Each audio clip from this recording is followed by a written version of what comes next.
have I talked about dysthymia and melancholic depression yet? If I have, then fuck this video. Otherwise, that's what I'm gonna yap about, and I'm gonna try and stay on topic, because I have other things to do. I've got assignments, I've got music to record, and just... But I mean, the reason I'm low on time is because of the fucking melancholic depression. So melancholic depression is the biological one. It's the one that you're supposed to take meds for, or like medication is the most effective response. Therapy doesn't necessarily work, at least not on its own. But I can't take the medication because I'm stupidly sensitive to the side effects, and yeah, it's just like, you know, they work, but they also kill me in other ways. So yeah, I function better without them, unfortunately. It just means I keep being depressed. Today is a better day, but yeah, with the melancholic depression, the probably the really irritating thing is it affects your mornings. And I mean, mornings are how you start the day, so if your morning is shit, good luck to the rest of your day. But so with that, with melancholic depression, you tend to wake up feeling the shittest. You haven't even had a thought yet, and you already feel miserable. And well, like, I mean, I also just sometimes wake up and I can't think properly, and it takes a while for my brain to get going. Usually by about the middle of the day, it'll sort of be picking up pace. But then I have a day like Saturday. Saturday, I that's probably the worst I've had in a while. I woke up, I felt miserable. I couldn't concentrate on anything. I spent most of the day just sort of lying around with my phone playing Sumikko Gurashi Puzzling Ways. It's like a really cute Japanese take on the Candy Crush style game. Sumikko Gurashi, they're these little characters that like the corner. They like sitting in the corner. It's adorable. But yeah, I was just playing that game mindlessly, probably had a nap, and wasted the day, and didn't really start to wake up until after dinner, which is pretty bad.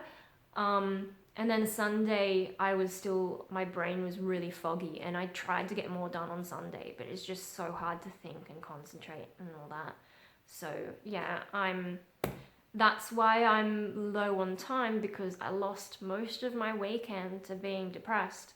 And sometimes it feels like being sick, but without the runny nose and I didn't even have a headache. The brain fog is just nuts.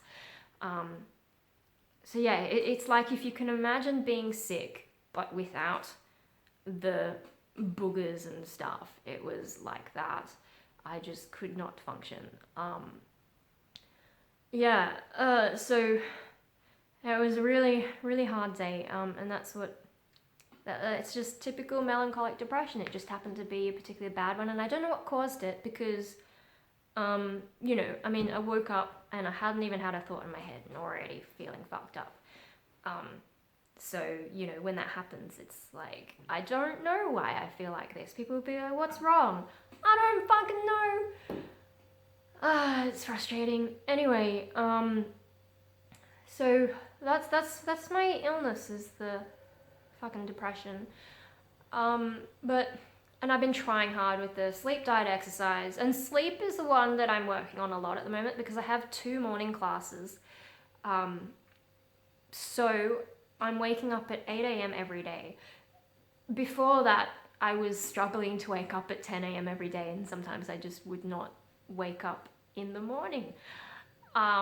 Technically it would be afternoon, which you lose a lot of daytime doing that. And I know I could say, well, I'm a night owl, but actually I know that after midnight I couldn't concentrate anyway. I was just sort of in zombie mode.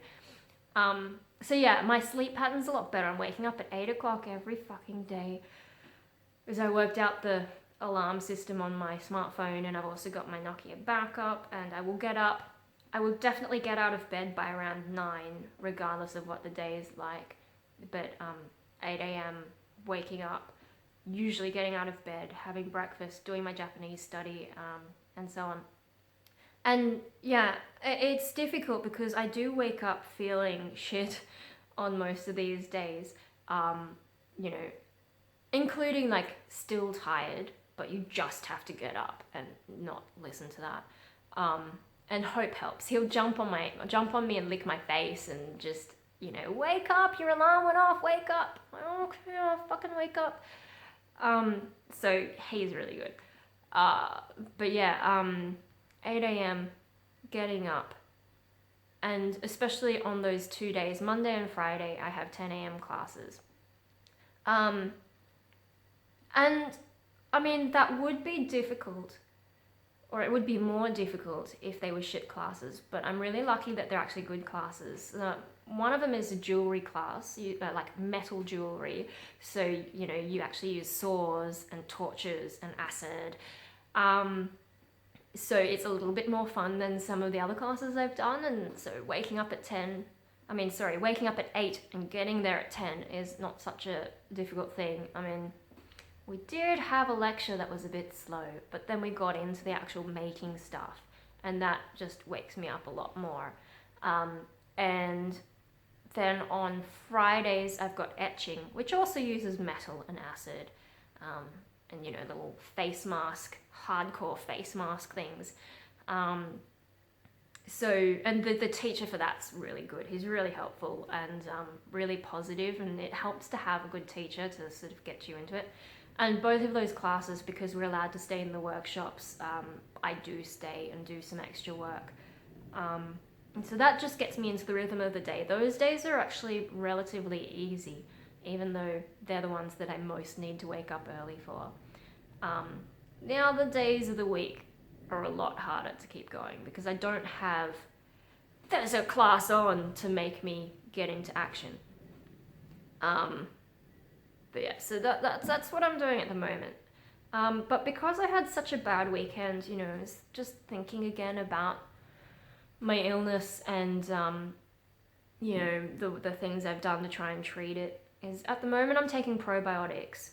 I mean, I do get stomach upset, so probiotics, hopefully doing 2 things at once. Because there have been some studies suggesting that probiotics can help with depression. And like a while back, I did do 1 round of antibiotics, and they're like the actual fridge ones in the pills, not like just a Yakult or, you know, something dodgy like that. And yeah, so I did a month of it, I think last year, and it seemed a bit promising, but then the second time I did it, I didn't really get so many results. And I think at the moment, given the way Saturday went and the fact that I'm constantly, every day I want to die going through my head, and I just like, it won't go away. I kind of just have to like ignore it, sort of going away in the background as best I can. Yeah, it's annoying. But anyway, so probiotics, I don't think they're actually doing anything for me, unfortunately. But yeah, so I was thinking about some of my other treatment, and one of the things that popped up in my mind was my psychiatrist. He kept sort of, I mean, I think he was a little bit forgetful, but he would occasionally ask me questions which seemed to be leading up to, you could have bipolar, or you could have OCD, except that, you know, I would answer negatively to his questions, and he'd be like, okay, so you don't have that. He does note that I've got some obsessive tendencies, which I don't think anyone who knows me would disagree with. I do get a little bit obsessive, but not in a way that really detrimentally impacts my life. So if it doesn't have a detriment, then it's not really a disorder. Anyway, and I just remembered, like, I saw my doctor, it was a couple weeks ago or whatever, and another thing people on Facebook had been suggesting to me is, like, you could have autism. You know, there's been a lot of news articles and something on the TV about how it's a lot harder to diagnose women with autism because the current medical view is more from a male perspective, you know, like this is what guys have, but apparently women with autism have all these ways of getting around it. Now, I don't really think I have autism. I could talk about that another day maybe, because I'm already at 10 minutes and I told myself I wouldn't do this. But anyway, so I did sort of casually raise with my GP, like, you know, I'm still depressed, nothing seems to be working, I'm trying to get myself healthier, like physically, in the hopes that that'll help my mind, but things just aren't really going that way. You know, I have some really bad days. On camera, I'm sure I seem cheerful, but it's a bit of an act. I've had a lot of practice.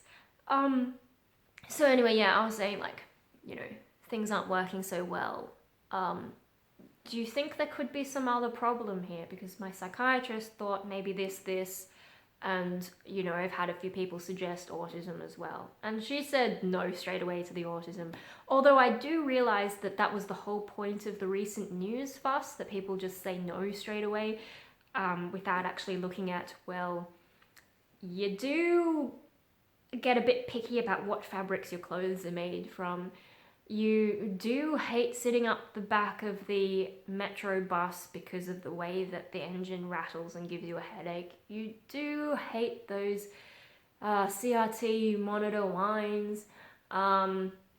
You were socially kind of a mess with the anxiety, social anxiety, even though you're not really now, so maybe that's where this starts to break down. What was I talking about? I said I wasn't going to talk about the autism thing so much. But, you know, she said no straight away. I don't know whether to read into that or not.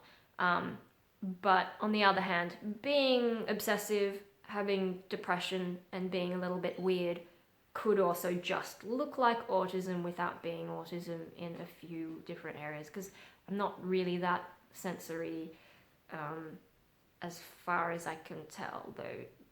Every now and then I have a memory of something from childhood and I'm like, oh, that probably did seem a bit in that spectrum. But anyway, God, I get off topic, don't I? I asked her, like, so, you know, I probably don't have any of these things, but the fact that they've been raised, maybe that suggests I do have something else. And yeah, actually her response was that she thought that, as well as, you know, the major depression, melancholic depression, whatever, I might have dysthymia. Took me 13 minutes to get back to the topic of that.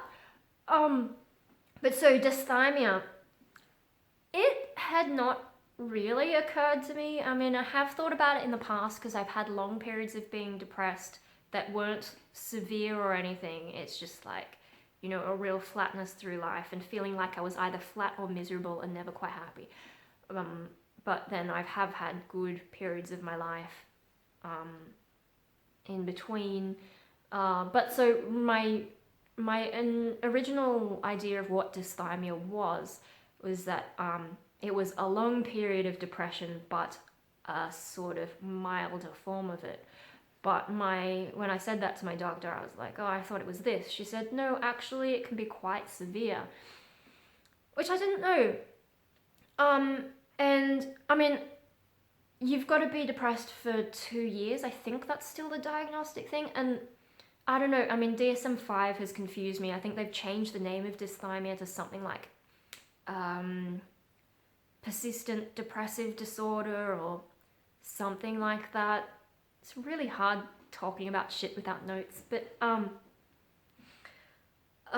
yeah, so you got to have it for 2 years, and I'm a few months off that. I'm this close to being able to be officially diagnosed with dysthymia, but I do have what's turned out to be a really long-term depression.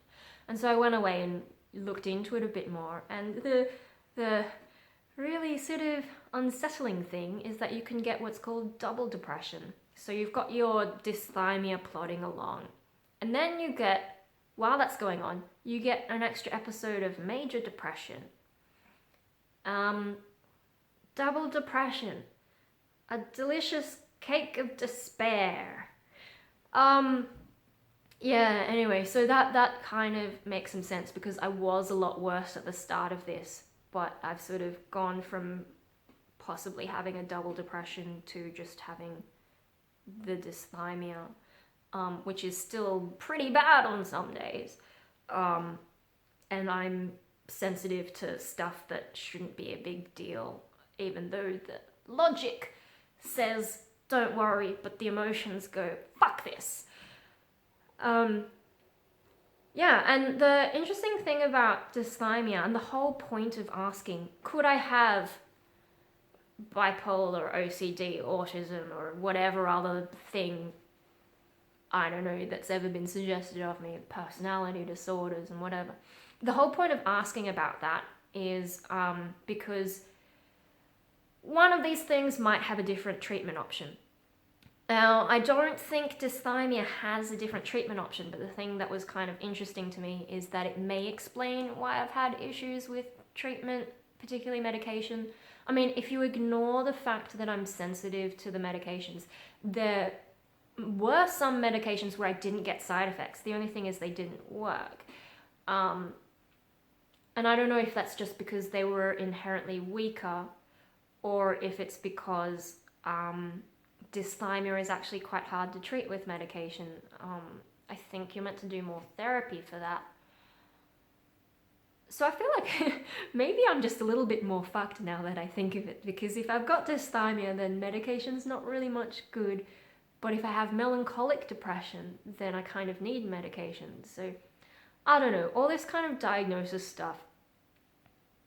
And my problem with psychology in general is that it's kind of just an overall guide and there aren't any solid answers. I think they are working on blood tests for depression and what drugs might work for you, but we're not quite at that stage of it being more of a hard science. A lot of psychology relies on statistics, and you know, my psychiatrist, I love him because he was upfront with me, like, I'm kind of just guessing, but I'm making the best possible guess based on the medical evidence and whatever.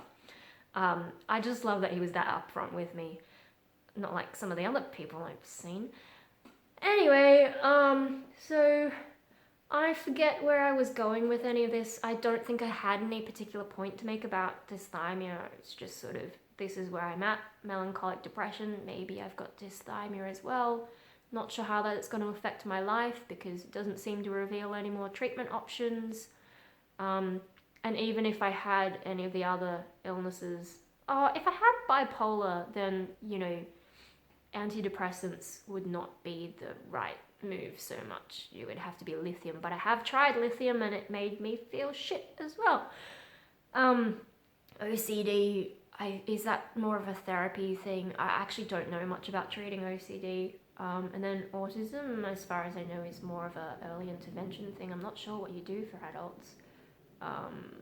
So yeah, I don't think I have any of those things, but I don't think it would help me if I found out that I did. I'm so rambling. Anyway, yeah. I thought I had a final thought, but I've forgotten it.